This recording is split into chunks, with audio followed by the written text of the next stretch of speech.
안녕하세요. 반사입니다.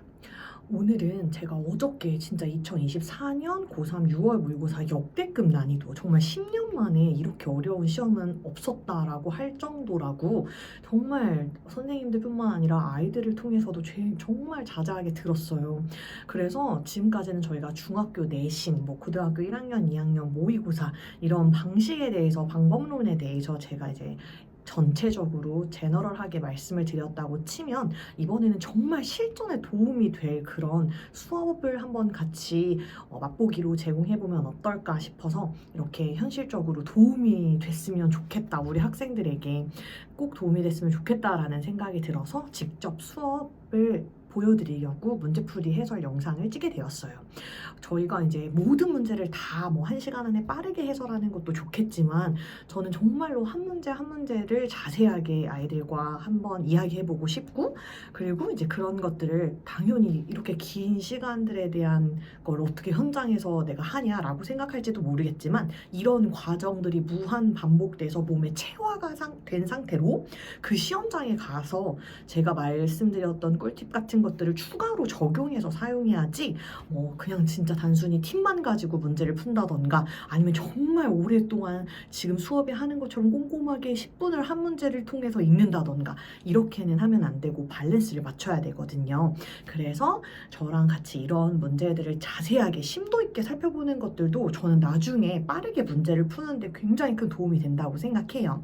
체화가 되고 오랫동안 한 지문을 완전하게 분석한 다음에 정말 도움이 되는 팁들까지도 같이 버무려서 9월달 그리고 수능에 꼭 만점이 나올 수 있도록 응원하는 마음에서 같이 선생님들과 함께 원장님과 부원장님과 팀장님과 함께 같이 나누어서 몇몇 문제들을 해설해 보기로 하였습니다. 그러니까 자세한 문제 해설 잘 들어주시길 바라며 꼭 다음 모의고사 9월달 뿐만 아니라 수능에서도 꼭 100점 맞는데 큰 도움이 되셨으면 좋겠습니다. 일단 해설을 하기 전에 앞서서 얼마나 어려웠는지 제가 오답률을 한번 찾아봤어요. 역대급이네요, 정말로. 1번, 36번 순서삽입 A로 시작했던 바로 그 보기였죠. 정말 아이들이 상상하지 못했던, 그러니까 일반적인 관행이랑 정말 뒤집어서 나왔던 바로 그 문제에 대한 오답률이 88.6%. 그러니까 이제 맞은 아이들이 11%밖에 안 된다는 거잖아요. 정말 어렵게 냈다 보시면 되겠고요. 그리고 이제 상대적으로 예전에는 빈칸이 좀 더 쉽게 나왔었는데 이번에는 순서 삽입 39번 하나, 그리고 나머지는 31번, 34번 빈칸이 어려웠다. 2위의 오답률도 31번, 그리고 5위의 오답률 34번. 모두 다 오답률이 84.6%, 그러니까 15% 정도만 문제를 풀었다고 보시면 될 것 같아요. 정말 대단한 난이도였던 것 같고요. 그 다음에 원래 어법은 기본적인 어법들이 많이 나와서 그렇게 어려웠을 거라고 생각하지 못했는데 이번 시험에서 좀 특이한 어떤 경향성이라고 할까? 보통 고3 문제에서 수동태 같은 거 잘 안 내잖아요. 근데 제가 봤을 때는 이거 되게 쉽게 냈구나라고 생각했는데 아이들은 또 그렇게 느끼지 않았던 것 같아요. 왜냐면 보통은 이게 잘 안 나오니까 라고 생각해서 다른 것들을 고른 오답이 많았던 것 같아요.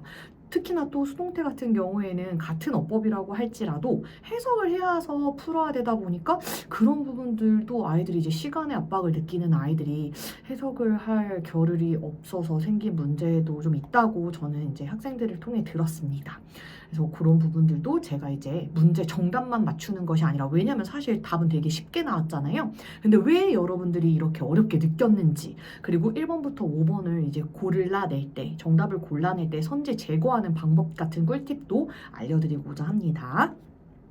29번 문제 이제 같이 한번 보겠습니다. 일단 1번부터 5번 보기를 쭉 보시면서 여기 밑줄이 품사가 무엇인지 확인하시는 건 되게 중요해요. 반드시 문장 하나에서는 동사와 주어가 하나밖에 들어갈 수 없기 때문에 이 녀석, 밑줄 친 녀석이 진짜 본동사가 맞는지 아닌지 정도는 반드시 구분하시고 넘어가셔야 됩니다. 그렇게 봤을 때 1번 리스트는 동사이기 때문에 반드시 한 번 더 해서 의미상으로 수동태가 아닌지는 봐주셔야 되고요. 2번 1번 기부도 마찬가지로 동사의 문제이기 때문에 이 녀석이 본동사가 맞는지 확인. 두 번째 능수동의 해석 문제는 아닌지 확인하셔야 됩니다. 3번은 where이기 때문에 해석보다는 문장의 완전도를 확인하시면 되시고요. 4번으로 내려가시면 이제 대명사. 이 대명사도 반드시 해석해야 되는 문제 유형에 속합니다. 왜냐면 대명사는 단수로 쓰였을 때 it, 그리고 복수로 쓰였을 때 them이기 때문에 이 지칭하는 바가 단수가 맞는지 복수가 맞는지를 확인하기 위해서는 반드시 해석을 요하는 문제입니다. 5번으로 내려가셨을 때 making도 동사 본동사 아닌가? 라는 생각을 한번 하시고 들어가셔야 됩니다. 그리고 29번의 전반적인 오답이 3번과 5번에 있는데요. 일단 기본적으로 형태를 보시고 문제 푸는 유형 다시 한 번만 정리하겠습니다. 1번 More difficult to retriever leads to better learning. 그러니까 조금 어려운 기억 되살리기. retriever이라는 단어 자체가 보통은 어디에서 쓰이느냐? 물건을 되찾거나 기억을 되찾을 때 사용하는 표현이잖아요. 다행히 아래쪽에 주석이 나와 있기 때문에 기억을 조금 더 어려운 방식으로 되찾는 것이 훨씬 더 좋은 교육의 배움에 도움이 된다. 그쪽으로 이끈다 라는 뜻의 leads to. 전치사 to를 사용한 leads to. 구문으로 외우셨다면 어렵지 않게 정답하셨을 것 같아요. 근데 저희 학생 중에 1번을 정답으로 한 친구가 있길래 왜 했냐 물어봤더니 문장 안에 접속사는 안 보이는데 동사가 너무 많아요. 뒷부분에 provided도 동사 아니에요? 뒤에 is도 동사 아니에요? 이렇게 말하더라고요. 근데 요거는 이제 provided that이라고 하는 그 구문을 몰랐던 것 같아요. provided that이라는 구문은 if와 같이 쓰입니다. 그러니까 이걸 학교에서 알려주지는 않지만 고등학교 3학년 정도 되면 이 정도는 알겠지? 라고 유추했던 그런 문제 유형이라고 보셔도 될 것 같아요. 반드시 그래서 provided that이 if라는 접속사 하나로 쓸 수 있다. 그래서 뒤에 나와 있는 is는 충분히 가능하다. 이렇게 보셔야 될 것 같아요. 꽤 어려웠을 거라고 생각했는데 생각보다 1번을 고른 비율은 6.5%밖에 없더라고요. 가장 많이 오답을 골랐던 친구들의 비율은 3번과 5번에 많이 있었습니다. 정답이었던 2번을 골라낸 선지는 17.8% 정도만 골라냈네요. 2번으로 내려와서 아까 말씀드렸던 동사가 나왔기 때문에 첫 번째 무조건 과정부터 본동사가 맞는지, 두 번째 능수동이 맞는지 이 두 가지만 체크하시면 됩니다. 그럼 같이 한번 볼게요. 요 기부가 시작하는 문장 처음부터 보셔야 돼요. 그 문장만 봐서는 되지 않습니다. 첫 번째 문장부터 free recall test, 그러니까 되게 자유롭게 기억을 되살리는 그 테스트를 말하고 있고 인위치부터 가로 여시고 tend to 앞에서 가로 닫으시고 그러면 주어와 본동사가 result in better retention까지 연결되는 것을 확인하실 수 있습니다. 비교급이 나와서 then queued recall test를 비교하고 있는데요. free recall test라고 하는 것은 어떤 것인지 앞에 설명해줬고 이번에는 queued라는 단어를 사용해서 in 위치가 그 queued라는 테스트를 알려주고 있는 표현이에요. 근데 이 정도의 단어 기본은 아셔야 될 것 같아요. Q라고 하는 게 뭐예요? 어떤 단서, 실마리 이런 것들을 제공해 주는 거라고 보시면 되시잖아요. 그러다 보니까 Q도 recall test라고 하는 건 학생들에게 힌트를 주는 그런 테스트다라는 거는 아실 것 같아요. 근데 봐봐요. 제가 이게 어렵지 않았다고 생각했던 이유 중에 하나가 student가 명확하게 주어로 나와 있잖아요. 만약에 제가 여기서 이제 day라고 어물쩡하게 나왔었더라고 하면 아이들이 이 day가 누군지 또 찾아야 되니까 좀 어려웠겠다 생각했는데 스튜던트 입장에서는 테스트를 생각했었을 때 자기네들이 힌트를 주는 건 아니잖아요. 받는 거잖아요. 앞에도 어떤 상황인지 나와 있었기 때문에 그래서 여기서 are given으로 수동태를 했었어야 되는 부분인데 아이들은 그냥 기부 앞에 기부 뒤에 목적어 이렇게만 생각해서 이거 완전한 문장이라고 생각했던 것 같아요. 전혀 해석을 하지 않았기 때문에 제가 봤을 때는 쉬운 문제 아니었나 여태까지 역대 기출에서도 되게 많이 나왔었던 문제인 것 같은데 보통 3학년 문제라기보다 1, 2학년 수준에서 수동태 많이 나왔었던 것 같은데 아이들은 3학년 때는 이런 식의 문제 잘 안 나왔던 것 같아요 라고 하고서는 2번을 고르지 않았던 친구들이 꽤 있었다는 거 좀 아쉬워요. 저는 별로 없을 줄 알았는데 보니까 비율상으로 굉장히 많았네요. 그래서 꼭 주의하시길 꼭 해석을 해야 되는 그런 파트가 있다라는 거는 말씀드리고자 합니다. 3번으로 내려와서 where는 사실 어렵지 않아요. 해석을 굳이 할 필요도 없고 문장의 뒷구조만 보셔서 빈 구조가 있는지 결과적으로 문장의 형식과 비슷한 문제라고 보시면 되시거든요. 일단 where이라는 관계 부사는 뒷문장이 완전해야 된다. 이 정도는 다 아시고 계실 거라 생각합니다. 그래서 문장을 봤더니 the correct answer 주어 needs to be recognized까지 수동태로 만들어져 있기 때문에 목적어가 전혀 필요 없는 완전한 문장이다. 이렇게 말씀드릴 수 있을 것 같아요.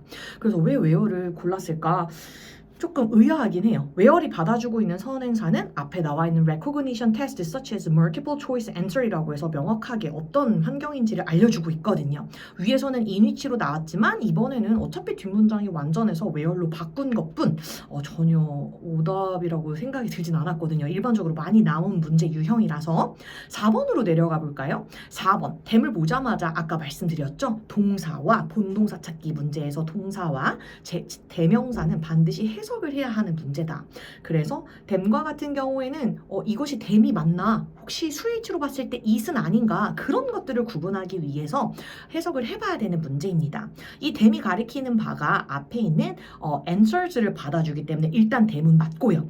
혹시 댐의 앞에 있는 주어가 they need 댐인데 themselves는 아닙니까? 라고 생각할 수 있겠지만 그렇게 들어가게 되면 그들은 그들 스스로를 필요할 때 라고 들어가게 되잖아요. 해석이. 그리고 여기서 말하는 they는 아무래도 학생들이 그 정답들을 빨리 생각해내야 되는 그러한 필요 상황을 말하는 거겠죠? 그래서 앞에 있는 첫 번째 주어의 they는 학생들, need 다음에 나와 있는 them은 answers를 받아주는 표현이기 때문에 이 4번도 마찬가지로 해석을 한번 해보셨어야 됐던 문제이다 말씀드립니다. 마지막 5번으로 내려와서 5번도 오답으로 꽤 많이 고르셨어요. 제가 생각했을 땐 투부정사의 부사라고 생각했던 것 같아요. 뭐뭐 하기 위해서. 근데 일단 이 문장의 구조부터 볼게요. 첫 번째, 이 녀석이 본동사가 맞는지는 무조건 확인을 하셔야 된다 했죠. 그 문장에서 주어는 difficulty, 동사는 may be part of the reason 이렇게 나와 있어서 본동사는 이미 나와 있습니다. 그리고 나서 그 difficulty 뒤에 나와 있는 컴마로 동격으로 difficulty를 설명해 주는 거예요. 수식. far from, 뭐뭐와는 거리가 멀지만, 뭐뭐는 아니지만, 뭐는 아닐지라도 그 어려운 정도가 어느 정도 있어서 그거를 되살리는데 약간은 조금 힘들어야 배움에 더 잘 도움이 된다라는 거거든요. 우리도 생각해보면 방금 배운 거 바로 뒤에 시험 보는 것보다 한 하루 지나고 일주일 지나고 조금 흐릿해졌을 때 다시 물어봤을 때 그것이 장기 기억으로 훨씬 오래 가잖아요. 그거를 말하고 있다 보시면 됩니다. 근데 그 difficulty가 어느 정도 있어야 되는데 그것이 장벽은 아니어야 된다라고 나오는 거예요. 무언가에 너무나도 어렵게 장애물로까지는 가지 말아야 한다라는 내용이에요. 그리고 나서 뒤에 나와 있는 to making retrieval work가 앞에 있는 barrier를 barrier라는 명사를 수식하기 위한 전치사거든요. 이 전치사인지 어떻게 압니까? answer to, barrier to 이런 식으로 항상 look forward to 이런 식으로 저희가 이제 구문으로 반드시 명사 뒤에 전치사 to 써야 되는 녀석 암기한 친구도 있을 거고 자연스럽게 뭐 미국이나 다른 해외에서 살다 온 친구들은 익숙한 사람들도 있을 거고 아니면 이제 듣기를 통해서 많이 접했던 친구들은 또 있었을 것 같고 정말 그냥 암기를 하지 않아서 이런 부분들은 좀 어렵다라고 말하는 친구들도 분명 있을 것 같아요.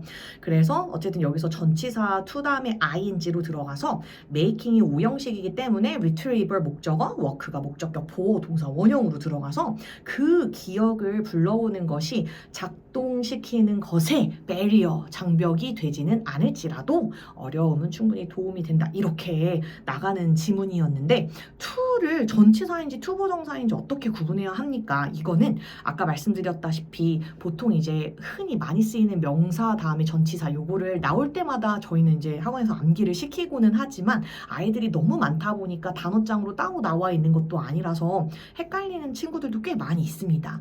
그때 제가 말하는 게 뭐냐면 방금 말씀드린 것처럼 answer to the question, 그 다음에 barrier to something, 그래서 마지막 look forward to ing 세 가지의 공통점이 뭔지 아시겠어요? to는 말 그대로 전치사이기 때문에 방향을 나타내고 있어요.